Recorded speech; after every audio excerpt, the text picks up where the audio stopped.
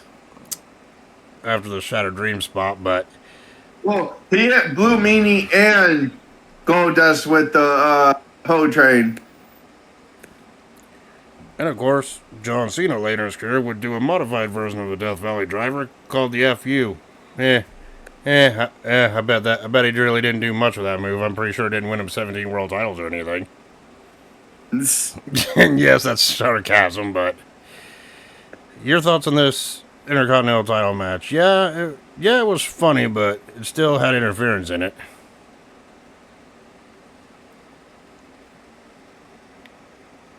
Yeah. I thought it was okay for what it was. It's not the best Godfather match I've ever seen. It ain't the best Goldust match I've ever seen. by far, but it was entertaining. It did its job, what it needed to do, and we had a laugh of seeing Goldust inadvertently attack Blue Meanie. The thing, but also the thing is for that is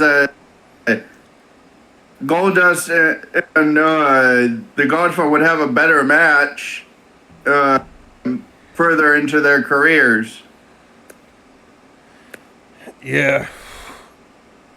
So anyway, we go on to the next match, which was a number one contenders tag team match, where the winning team would be the number one contenders for X-Pac and Kane's tag team championships.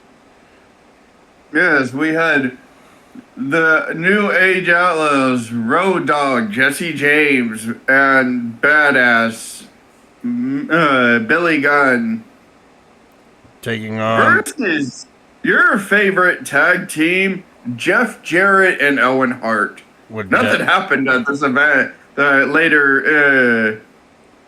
That happened later on in the same year. Yeah, about a month later, Jarrett and Owen Hart had freaking Deborah in their corner, right? Well, this was also the event that Owen Hart retired. This was Owen Hart's final This was Owen Hart's final pay-per-view match. By the way, before his passing the following month. Right. Yes, but this was also the event that he retired at. The quote retired at before going to the Blue Blazer character every week. Yes. Anyway, the winning team will be the winning team. He felt bad for losing the title, the chance at the tag team titles with Jeff Jarrett. So he's like, "Oh, let me call one of my buddies, and you could tag with him. I'm retiring." Yep. And of course, Deborah came out in a skimpy outfit, like all the divas did back then, and managers, female managers, whatever.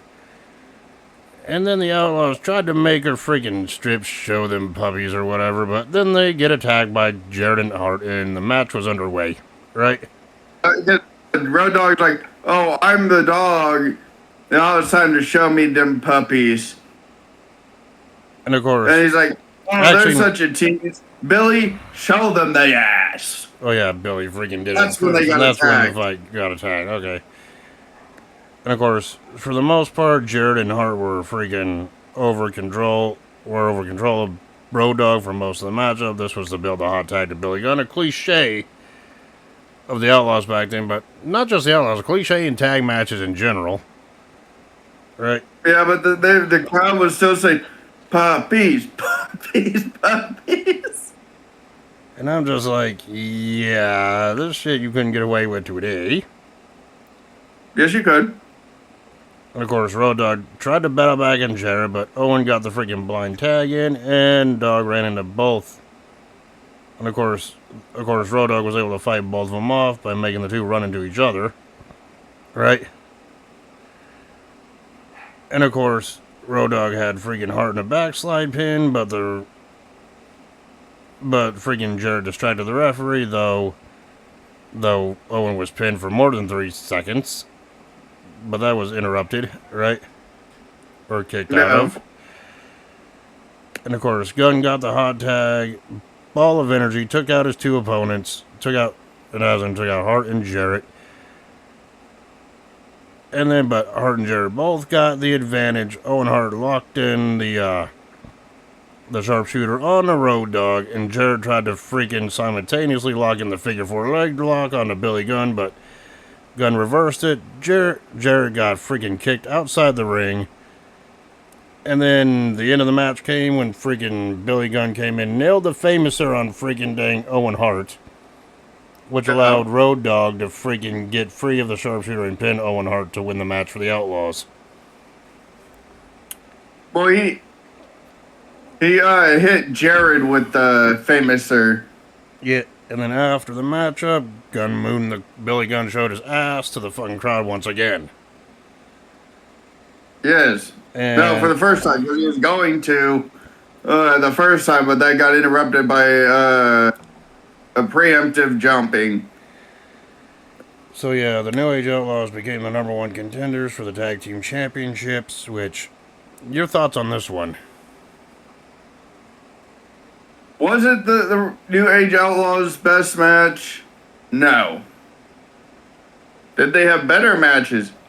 Yes. Was this a match that defined their career? No. Yes. Actually, yeah. It would be one of the last times they would team up, at least for most of '99.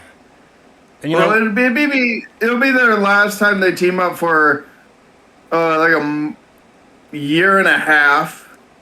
not even. I think this was the last time I teamed up on pay-per-view for a while until like September, October, somewhere in there of '99 when they got back together.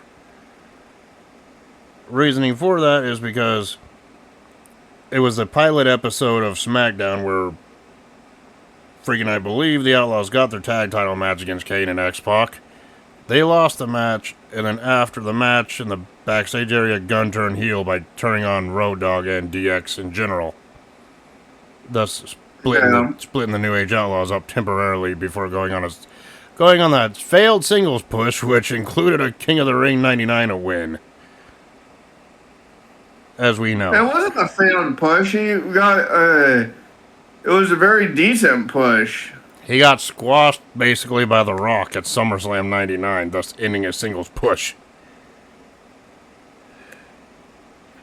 That's because they were pushing The Rock for main eventers. And of course, like you said, Owen Hart, quote, retired after this, became the Blue Blazer character, got into a feud with Godfather for the Intercontinental Championship, and, well, unfortunately, we know how that ended. And we'll be going more in depth with that when you make us review that event. And you know what event I'm talking about, right? Oh, you mean Over the Edge? Yeah. Of '99. Yeah, I already know that's one of your picks for literally the end of next month. I am not looking forward to it. Yeah, spoilers. Right? I was gonna say that anyway, so. Spoilers, we can go more in detail in our thoughts about that in that video. Oh, and it's the 26th anniversary.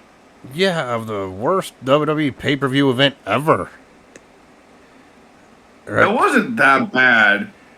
It only became bad towards the end. It was a decent show until that happened, and then everyone was worried, so everyone was kind of absent-minded and trying to rush their matches.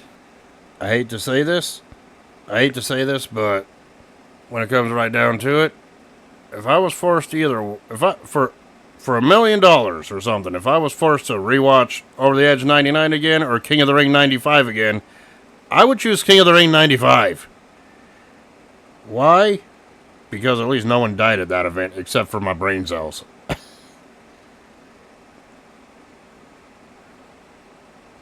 That's just my 2 cents. Cold hard as that sounds, I'm right. You know what I'm saying? Yeah. But the fact is, you're making me review that shit next month, around this time next month. Jesus Christ. Right? Yes. That sucks. But anyway, let's go back to Backlash '99 here, and we got our next match to talk about, which is the Boiler Room Brawl between the Big Show and Mankind. And you want to talk about violent? This one was up there, right? It wasn't as violent as Taker and Mankind's. No match can be as violent as Taker and Mankind's cell match. I'm sorry. That's in a whole league on its own. All right. The fucking Hell in a Cell match is a league of its own. Yeah, like I just said. Nothing can top that. No, the freaking Boiler Room Brawl match that they had in '98. If you're talking about the Boiler Room Brawl between Taker and Mankind, that was '96. Yeah, '96. They also had They had one more. They had the I'm Boiler pretty Room damn Brawl in sure. 90 at SummerSlam 96. They had the Buried Alive match in 2 months later in 96. And then they had the Hell in a Cell match a couple years later. Taker and Mankind did, right? But this is basically a rematch between the two, between Big Show and Mankind. They did fight each other at WrestleMania 15 a month prior, right? No. But this one had the unique stipulation of, yeah, the first person to leave the Boiler Room wins the match. Unlike the previous Boiler Room Brawl match that we reviewed where the person had to go all the way out to the ring to win the match. Right? No. But anyway, Big Show entered the Boiler Room and was looking around for Mankind, because we already knew Mankind would be in the Boiler Room, because for some reason, the Boiler Room was Mankind's home. Right? Yeah. And of course, Big Show got attacked from behind by Mankind, and Mankind had a big giant stick or whatnot. And then Mankind tried to push him into the electricity cupboard panel there. But Big Show got the advantage, just brought the fight to Mankind. Of course, Mankind freaking... Yeah, he dislocated his fucking fist when he hit the refrigerator. Yeah. Of course, Mankind battled back, nailed Big Show in the head with a pane of glass, which not only cut the Big Show's freaking head open, but it also freaking busted Mankind's hand wide open. Right? Yeah. Because that's fucking glass. That shatters. It rips skin. Right? So, yeah. So, Mankind was bleeding all over the place from the hand. But later on in the matchup, if you even want to call this barbaric scene a match, Mankind freaking took a ladder, climbed the ladder, but Big Show freaking got him and chokeslammed Mankind through a table that had more glass all over it. Right? But he also put him through those fucking heavy ass oh yeah. fucking Whatchamacallits. yeah. Those like big ass, huge like literally almost collapsed his goddamn lung because he put his whole fucking weight onto fucking Mankind underneath that shit. Yeah, I think those were like, big like metal electricity signs or something, right? Oh, the big ass, the heavy ass panels, yes. Yes, that's what they were. There was like 4 of them, I believe, there, and he crushed Mankind with one of them. Before the table spot with the freaking glass all over it. Yeah, and then freaking later on, freaking Mankind was put on a shopping cart and was freaking like yeeted over a table, and then from one side of the table to the other side, it looked like a metal table. Oh yeah, by the way, Mankind also got hit with a metal table also, which did not break, obviously, and I'm like, Jesus Christ! Right? Yes. I'm like, gee, I'd be like, Mick, I know you're the hardcore legend and all, but sometimes you gotta tone it down. No wonder he walks with a limp these days. Right? Well, that was before the fucking, where Big Show fucking literally dislocated his fucking fist when he punched a refrigerator. And of course, which left a decent sized fucking dent. Yeah, but after being thrown into a ramp or table area, whatever, Mankind took advantage by breaking a pipe, which freaking dang sprayed freaking like hot steam into Big Show's face. Right? Yep. Yeah, and then once Big Show was down and out, freaking Mankind freaking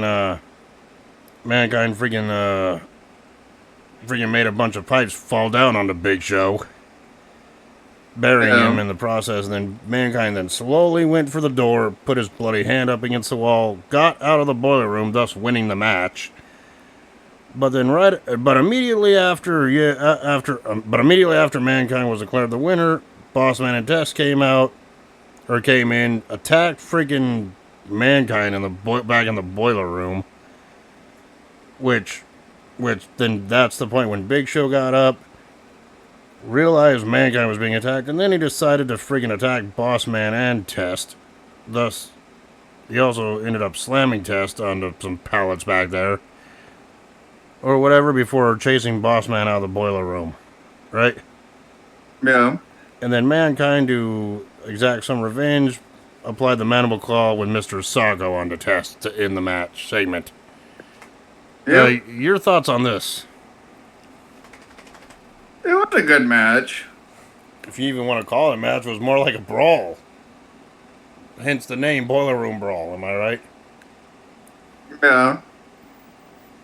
Did it give Big Show and Mick Foley the push that they needed? Yes. And of course, before we got on to the next Did it show that Big Show was a fucking monster in his own damn right? Yes. Yep. Oh yeah, and then before we get to the next match, they did show footage of the doctor looking over freaking Big Show after the matchup, saying, yeah, we're gonna need to put some stitches in your forehead, and yeah, your finger's dislocated, so we're gonna have to pop that back into place. Right? It was his fist that was dislocated. Yeah. And Big Show. You would figure it'd be dislocated when you punch a fucking steel fridge. Yeah. Yeah, and then Big Show was like, fuck it, angrily. Let's just get this over with. All right? And then we see They had a fridge in a boiler room? We will never know. It's to hide Austin's extra beers. I don't know. All right. But, Or it could have been for the employees that worked there, but... Yeah, but then after that, freaking they showed Mankind walking around the boiler room saying, yeah, that's where a war took place. I never want to fight Big Show again. Right? Which they would fight yet again. He goes, yeah, that's where he freaking slammed me. That's where I cut my hand with this broken glass. Oh, yeah. And then he also said, oh, yeah, if I ever got arrested, yeah, perfect crime scene because my fingerprints are right here with blood everywhere. Right? Yep. He was all saying that type of shit. Right? Pointing out the damaged spots and everything else from this match. Right? And his hand was totally fucked up. You could tell that immediately. Right? Pretty sure Mick Foley had to have some stitches in his hand that night. Right? Obviously. Yep. But anyway, after that, we go to our next matchup here, which was Triple H taking on X-Pac. Right? Yes. And this all stemmed with Chyna looking like she rejoined DX at WrestleMania, only for Triple H to turn on X-Pac, thus aligning with the corporation.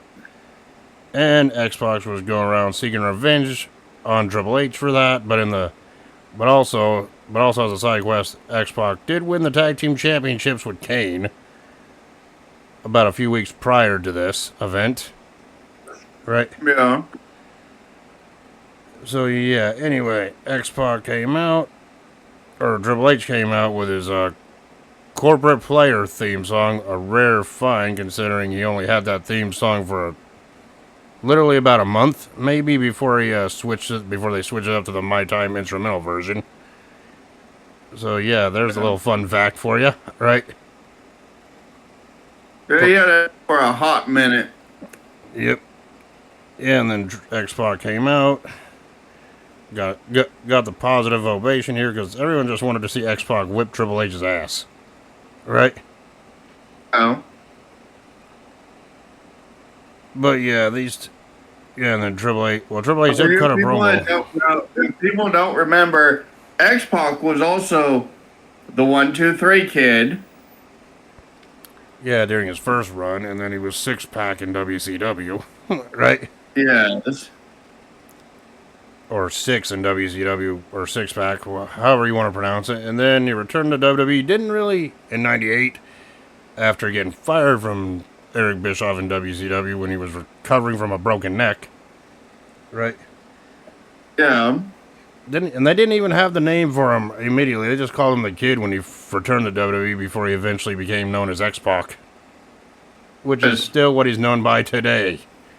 Right? Well, he's also known by Sean Waltman. his real name. Yeah. But anyway, during the matchup, yeah, X-Pac brought the fight to Triple H, but it seemed like Triple H was... Whatever X-Pac had, Triple H had an answer for it, and Triple H was working on the injured neck, or the neck of X-Pac, trying to injure it some more, weaken it up. Who better know about your weak spots than your best friend, am I right? Yeah. And of course, when you're fighting your best friend in the world of pro wrestling, of course your friend that is going to go after your previously injured body parts to weaken it up some more. So psychologically, that made sense, right? Yep. Of course, at one time, X-Pac did get the advantage, tried to freaking perform the Bronco Buster, which, let's just face it, it's really called the corner. It should just be called a corner teabag. It's pretty much what a Bronco Buster is. It's a Bronco Buster. But China freaking distracted X-Pac. Triple H was able to escape the move, forced X-Pac cross first into the turnbuckle. So, I guess you can say X-Pac was a dick to his own Waltmans there, inadvertently. Yes, but he also gave the middle turnbuckle head because he hit his head on the turnbuckle. And speaking of X-Pac missing the freaking Bronco Buster, I'm pretty sure you know about that story that he had at Jerry Lynn's retirement party. Yeah. A number of years back. Everyone knows that story. That would be... Imagine how painful that would be. Right? We won't go into detail here, but the thing about it is, if you know, you know, and if you don't... Google X-Pac injuries. I'm pretty sure you'll find what I'm talking about. Right? Yeah. But anyway, so yeah, Triple H was working on the neck during the whole matchup, including freaking taking knee smashing the back of X-Pac's neck. And on commentary, freaking Jim Ross and Jerry Lawler were just going back and forth. And Jim Ross was like, just come on, X-Pac, just give up, just quit, just fight another day. And then Jerry Lawler replied, it's like, so what you're telling me is the moral of the story, never try? He goes, of course he has to try, but yeah, when you're risking injury, maybe you should just know when to call it quits. Am I right? Yeah. Yeah, but either way, the referee got knocked down near the end of the match up here. China came in, attacked him, right? And the referee got knocked out by a baseball slide from X-Pac inadvertently, right? Yeah. Later on in the matchup, after a bunch of sleeper holds and more by Triple H and more freaking neck abuse, including a DDT, right? Of course, X-Pac nailed a tornado DDT on Triple H, but Triple H got out of the ring, and that's when the referee got knocked out. Then China got in the ring, tried to interfere by attacking X-Pac. Then suddenly the lights went out, and then Kane's music hit. Kane came out, chokeslammed Triple H, and then he chokeslammed China. Right? Yeah. And then he put Triple H and China both propped up in the corner, and then left the ring. X-Pac got up, realized the golden opportunity he had at hand at this point, nailed the Bronco Buster on the freaking Triple H, and then he nailed the Bronco Buster on China. But then before X-Pac could take advantage of Triple H some more, Triple H got right back, got up, nailed the pedigree on X-Pac, and got the 3 count to win the match. Your thoughts on this one? It was a good match. Was it their best match? No. Well, with the story they were telling, do I believe X-Pac should have had the big win here? Yeah, but I understand why Triple H got the win, because at the time they were trying to build Triple H up to main event status, which once he got there, that's where he would remain pretty much his whole damn career. Yeah. So this was just, Triple H working his way up to that status, that legendary main event status. Right? Yeah. So yeah, there's an argument to be made on both of them deserving the win here, which, yeah, I understand completely, right? Yeah. So yeah, but as far as the match goes from start to finish, despite the interference from both China and Kane, I thought the match was all right. It was decent. Both had better matches, obviously, but against each other, well, this one was pretty solid. So yeah, I felt like it. I felt like this was a pay-per-view quality match between the two. Right? Yeah. So now we go to the semi-main event of this evening. Your favorite match here at this event. Your favorite fucking match of this goddamn pay-per-view. Oh yeah, Dude, I fell asleep to oh, yeah, this fucking match. Oh yeah, we forgot to mention the first time I watched it, and then while I was watching it last night, I fell asleep to it again. And before this match, we forgot to mention the Ministry did cut a promo in the back after the first match of the night, which saw the Undertaker talk about the Howler Power. The Howler Power? You mean the higher power? He said Howler Power. Very much. Taker said Howler Power in the promo. No, he said higher power. He said Howler Power. I'm like, who the hell is this Howler Power? It meant to say higher power, but whatever. And we all know who the higher power was. It's in English very much there, isn't it? No, it wasn't me with the Sid English. It was me, Austin! Wait, we're not at that. Oh, wait, we're not at that part yet? What are you talking about? Do we literally have to wait till after the Over the Edge 99 review to talk about that? Yes, god damn it. That was the funniest fucking shit that there was, because they fucking had a match to decide to reveal who the fucking higher power was, and fucking the guy comes out and he's fucking talking hella deep, and it's just like, it was me all along, Austin. What the fuck?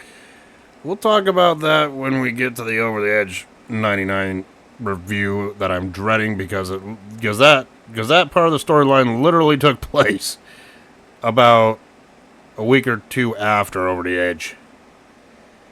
Right. It was a couple weeks after Over the Edge because it was directly after the Austin and Taker main event match, which, like I said, everyone was worried about Owen. Yeah, I think they were planning that for the next night on Raw after Over the Edge, but had to push it back because of the Owen Hart incident, and they had the Raw's Owen show instead. Honestly, for that event, I think they should have stopped it. Yeah. But I could also see from the other point of view that any way he would have done it, he was fucked from the beginning for that, because it was either he'd be sued by everyone for their money back, and sued by Owen's widow.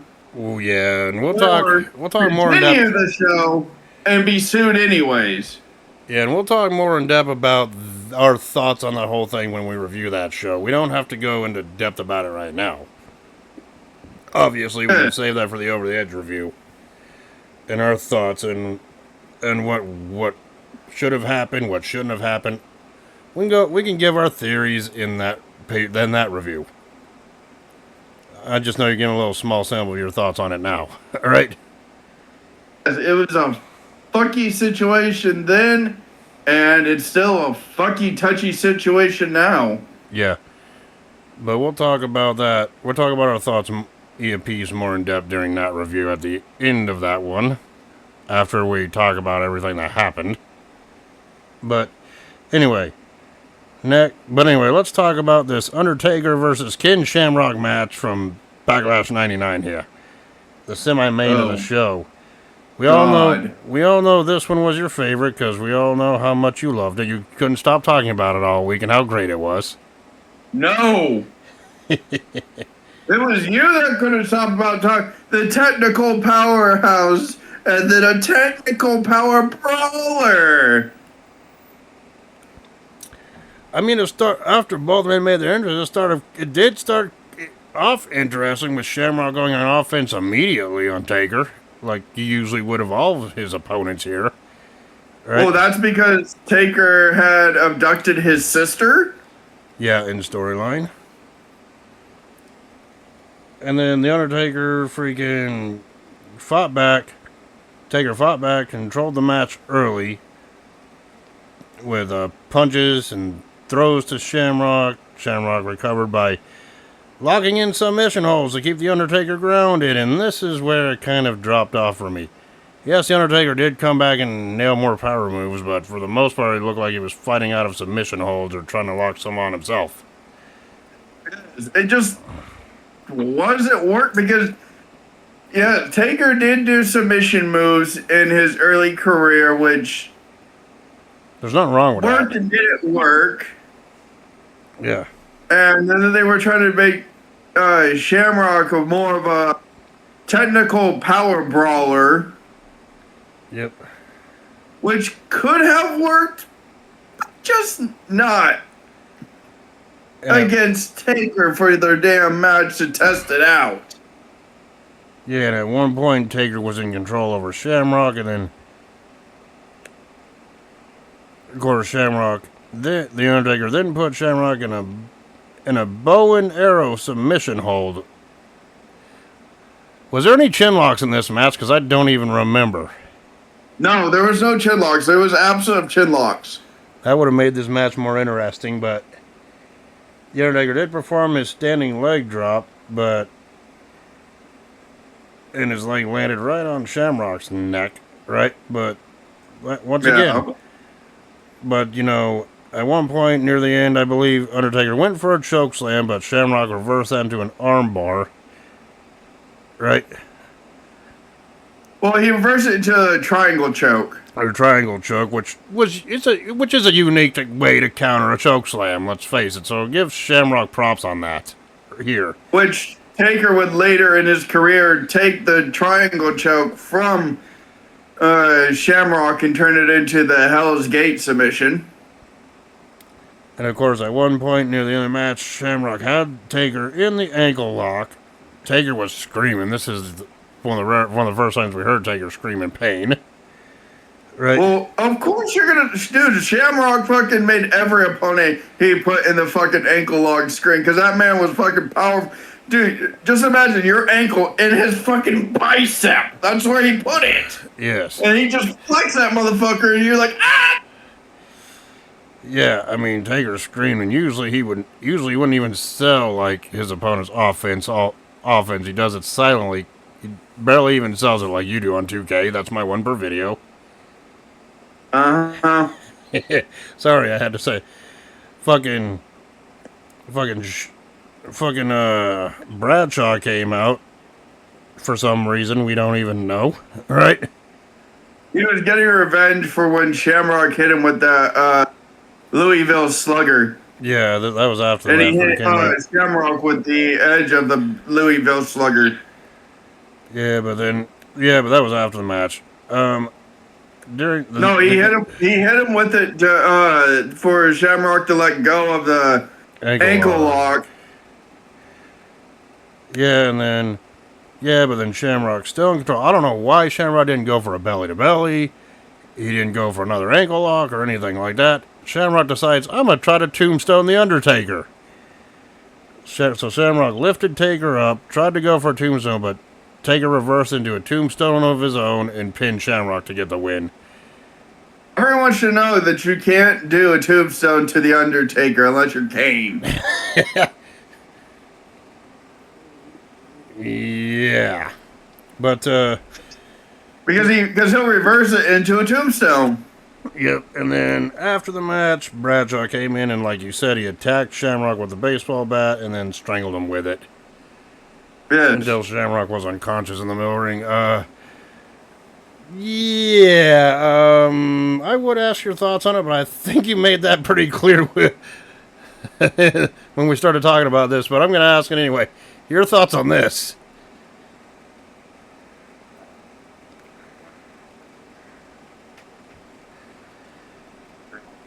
That's what I thought. Don't hold back, buddy. You can say exactly what you thought. It was shit. Yeah. As much of as a fan of Shamrocks that I was at the time, and obviously everyone knows that Taker. As a fan of Shamrock and fucking Taker, that match. And Taker's our childhood hero. That match was not good. They didn't really mix well. No. Would Taker get better at doing submission holds later on in his career? Yeah, but to me, this just wasn't it. Right? Shamrock helped Taker with the submission holds. Yes. And did both. Because it was shortly after this, like I was telling you before, that Shamrock had that health scare with his neck and back. Yeah, and then obviously, did Taker have better matches? Obviously, yes. Did Shamrock have better matches? Yes. Most notably against The Rock from the year prior. Which those were good. This one, the match that Shamrock had with Taker, I'm sorry, it just wasn't that good. It was I really hate to say this about a Taker match on any card he was on, but this one was the weakest match of the card of the show here, in my opinion. All right? Dude, I fell asleep to it then, and I fell asleep to it now. Oh yeah, is that why you messaged me this morning? Yeah, I gotta finish the rest of the show. Or something. Yes, because I freaking fell asleep. And then you were like, gotta rewatch this goddamn match again. Right? Did Shamrock have better matches? Yes. Was Shamrock tag team champion? Yes. Was he a hardcore champion? Yes. Was he an intercontinental champion? Yes. But yeah, him and Steve Blackman mixed together. Yes. And if Shamrock was around but if Shamrock was still in the WWE or WWF in 2000 and 2001, would he do you think Shamrock would have had bangers with Angle, Guerrero, Benoit, Jericho? Yes. Well, he did have matches with Jericho, but that was when he was on his way out of the company. Right? Yeah. But the other three I mentioned, you think he would have had bangers with them? Most definitely. So yeah, but this one with Taker wasn't it, right, for me. You know what I'm saying? Well, especially with Eddie and Benoit. Especially. And you would have bangers with Dean Malenko, because Dean Malenko was like, "Oh, I'm the best technical." I'm like, "No, you're not. Fucking Shamrock was." Oh, can you imagine? Who do you think would have won the dream match? Won this technical dream match? Ken Shamrock or Kurt Angle? Shamrock. Yeah, there's a question to really ponder. Leave your thoughts in the comments if you have any thoughts on that dream match. That never happened. Right? Shamrock. I'd be like, it'd be ankle lock versus ankle lock. Jesus Christ. Right? Yeah, but Ken Shamrock's ankle lock was a fucking devastating move, because he literally held your fucking ankle with his other bicep, and when he's twerking it, he's flexing his bicep and fucking putting pressure. Yep. So yeah, anyway, it's time for the main event. That's why his moniker was literally tap or snap. And he was the world's most dangerous man. Anyway. Yes. Okay, here's a thing to ponder then. Both in their prime. Who do you think would have won a legit UFC fight? Ken Shamrock or Brock Lesnar? Powerhouse versus submission skills. That is actually a toughie. Yep. Yeah, it's hard to ponder. Obviously, they're not the same. I would say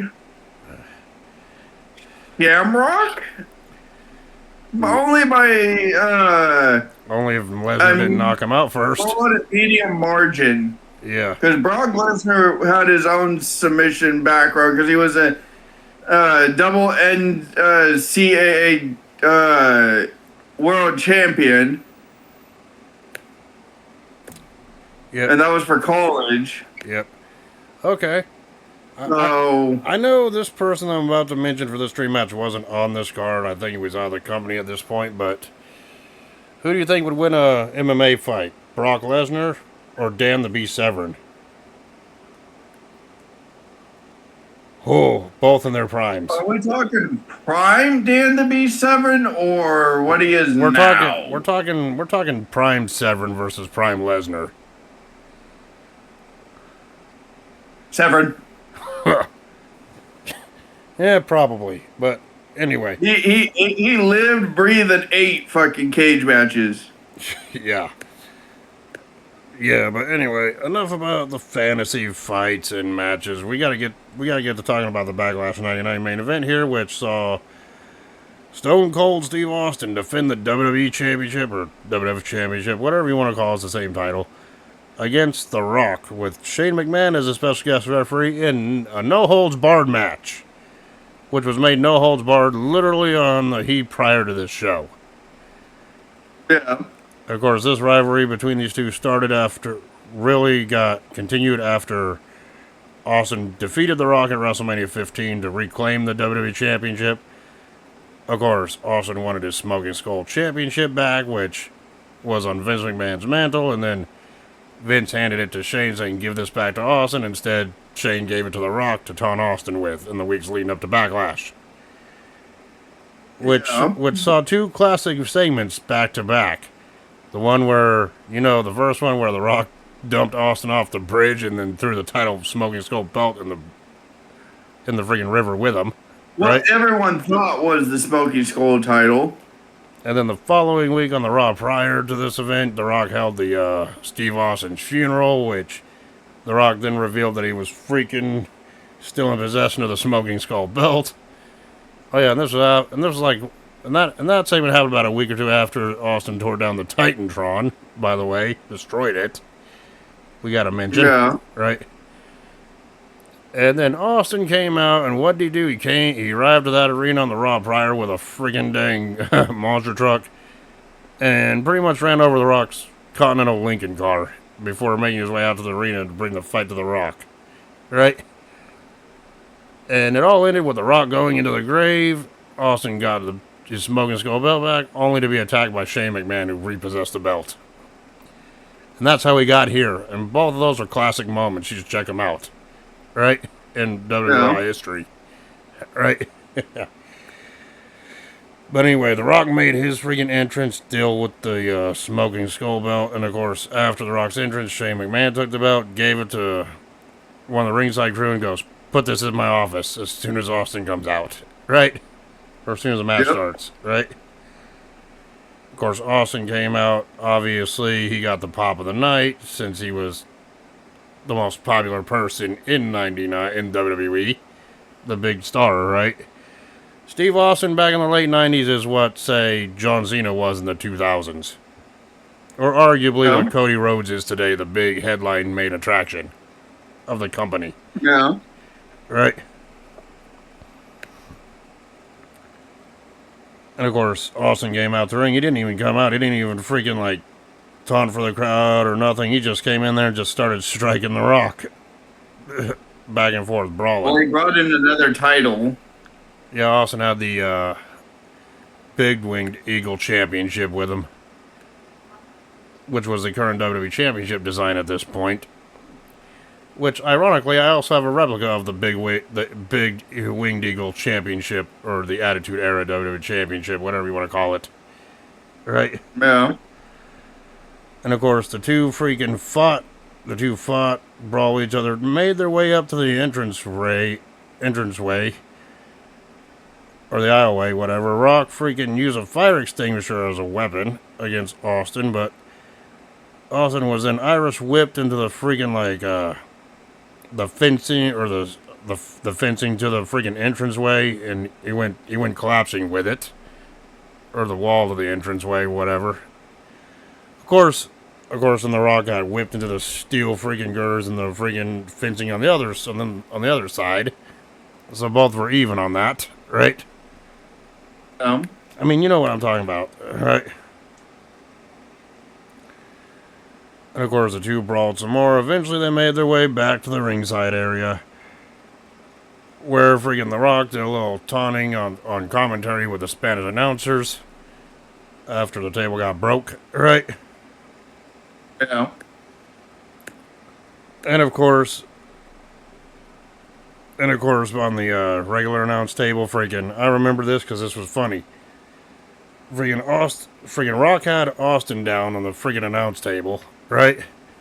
Then The Rock just looked at the camera, freaking took the camera from the cameraman, and just started talking trash to Austin, flipping him off, right? And then did a panoramic shot of the crowd with the camera. Then he turns back and there's Austin in his face, and all you hear The Rock say is, "Oh shit!" And then he gets nailed with a stunner on the freaking table. Yes. Sorry, that's comedic timing. It's too stupid to make up, right? Yeah.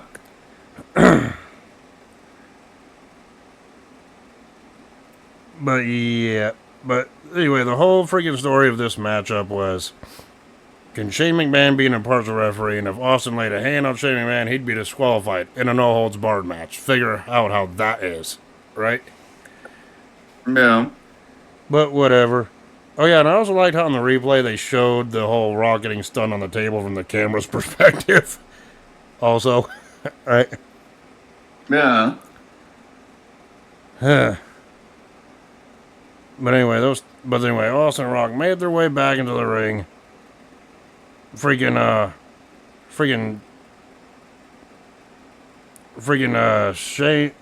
inadvertently got knocked by Austin who shoved Austin Austin got shoved by The Rock into Shane McMahon taking him out, right? Temporarily, yeah. But then at one point, Shane showed his true colors because Austin had The Rock down.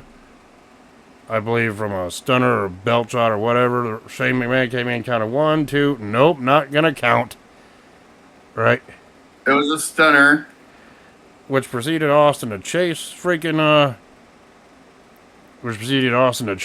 Shane McMahon, only to be met with by a rock bottom, but Shane got the freaking title belt, the WWE Championship belt here. Freaking told The Rock to hold Austin up, which Rock did, and when Shane went for the kill shot with the title belt, Austin ducked and The Rock got nailed with the title belt instead. Right? Yeah. And then of course, Shane McMahon freaking ran outside the ring. That's when Vince McMahon came out. Totally freaking rocked through Shane in the process. Shane tried to confront him, but Vince freaking knocked out Shane with the Smoking Skull belt, because Vince had the Smoking Skull belt in his possession at this point. Yeah, because he took it back from Shane's office. And of course, The Rock... After he told the cameraman to go and put it in his office. Of course, The Rock hit Austin with the WWE Championship belt. Referee got out, counted 1, 2, but freaking Austin kicked out. At the end of the match came when Austin was able to nail a stunner onto The Rock and then nail The Rock with the WWE Championship belt, and he got a 3 count. Thus retaining the WWE Championship and reclaiming the Smoking Skull title. Yep. And then after the matchup, freaking Vince McMahon reluctantly tossed the Smoking Skull belt into the ring for Austin to retrieve. So before we talk about what happened after this, why this event is well remembered, your thoughts of this main event from bell to bell? It was a good main event. Yep. Yeah, I thought it was a good main event. Did those two have better matches? Yeah, but this one's still a solid watch in my opinion. For those of you wanting to see The Rock and Austin's matches. To me, their best match is still WrestleMania 17, but hey, this one wasn't too bad either.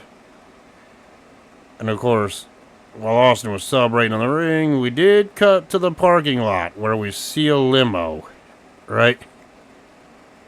Yeah. And the limo was surrounded by cops that Vince McMahon placed there in the backstage promo prior to the main event, right? To keep an eye on Stephanie to keep her away from the ministry, right? And then Bradshaw then appeared out of nowhere. The cops were freaking distracted by him. One officer told the limo to go. And then all of a sudden we cut into the limousine. And then we hear Stephanie say, driver, stop. We gotta wait for my dad. Talking about Vince, right? Yeah. And then what did we see? We see the freaking window of the limo or the center window of the limousine go down. And then we see the Undertaker say those words, "Where to, Stephanie?" Be- Is it bad that I had a flashback to a few years later when he would do the same thing except with the ambulance truck? Yep. And then with that indicator, freaking Taker drove off, kidnapping Stephanie McMahon. All right. Yes. Huh. And of course, the fallout from that is that the next night on Raw, freaking Taker tried to force freaking Stephanie McMahon to marry him in that unholy wedding, with Stephanie tied to the symbol, which prompted Austin to come out and attack the ministry, thus setting up the rivalry between Taker and Austin for the following month's pay-per-view. Yep. But yeah, the ending of it doesn't affect the grade overall, but it is a memorable moment, right? Indeed. And yeah, your thoughts on the whole Taker abducting Stephanie a bit? It was funny. Yep. And why do you think? Hell, over 20-something years later, or 26 years later, or whatever, or 24 years later, whatever, last year, when Taker came out at WrestlePalooza and told Stephanie, "Hey, you're going to be inducted in the 2026 Hall of Fame. You and I go way back." So yeah, that's my... Well, technically, they met when she was a kid. She's like, "Oh yeah, we go way back. I met you when I was." He's like, "Stop right there." Alluding to this, right? So yeah. Anyway, now that we reviewed Backlash 99, here's our favorite freaking part of the review segment, our rating system and our final grade. The Acolytes and Midian defeating the Brood, I gave that one 3 out of 5. 3.5. Yep. Anyway, Al Snow defeating Hardcore Holly to win the Hardcore Championship in that out of control brawl that went all over the place, I gave that one 4 out of 5. 4.5. The Godfather defeating Goldust to retain the Intercontinental Championship, I gave that one 3.5 out of 5. Actually, no, not 3.5, 3.25 out of 5. 3. Yeah, with the whole blue meeting interfering being the most entertaining part. The New Age Outlaws defeating Owen Hart and Jeff Jarrett in that number 1 contenders tag team match, I gave that one 3.5 out of 5. 4. Mankind defeating Big Show in that Boiler Room Brawl, I gave that one 4 3/4 out of 5. 4.5. Triple H defeating X-Pac, I gave that one 3 3/4 out of 5. 3.5. Undertaker defeating Ken Shamrock. I am sorry, but I can't give it any higher than 2.5, and that's being nice. 2.5 out of 5. 1.5. Well, in case you ever have trouble falling asleep, just put that match on. You'll fall right asleep again, buddy. Fuck off. And Stone Cold defeating The Rock in that no-holds-barred match to retain the WWE Championship, I gave that one 4 3/4 out of 5.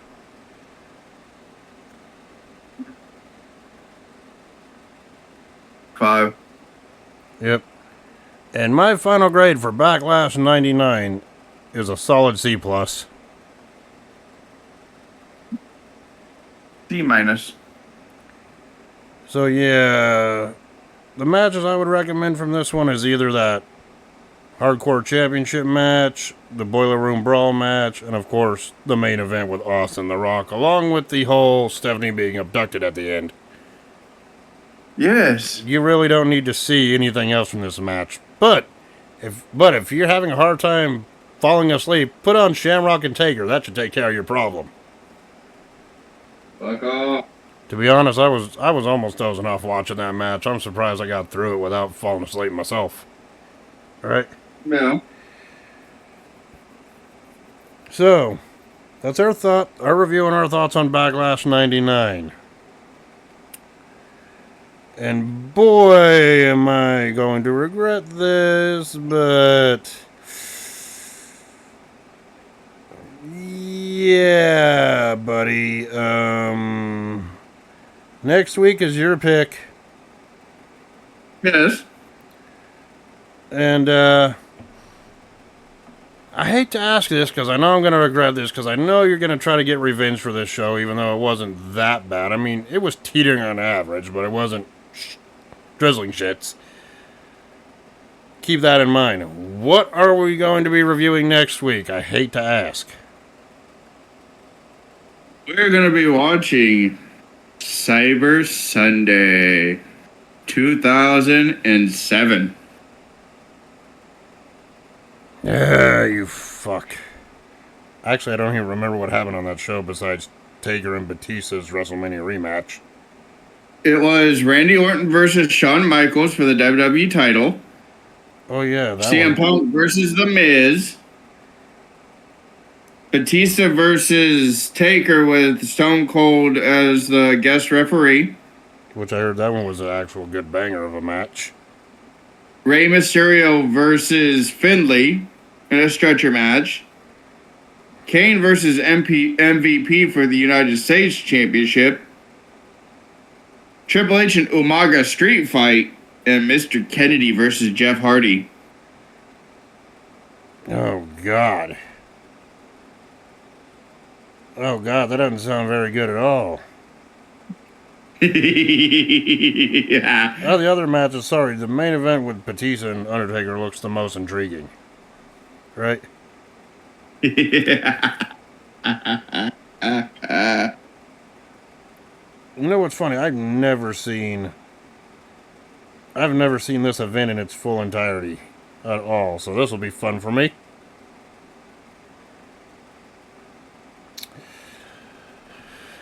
At least you didn't pick one that was 100% fucking horrible, but shit.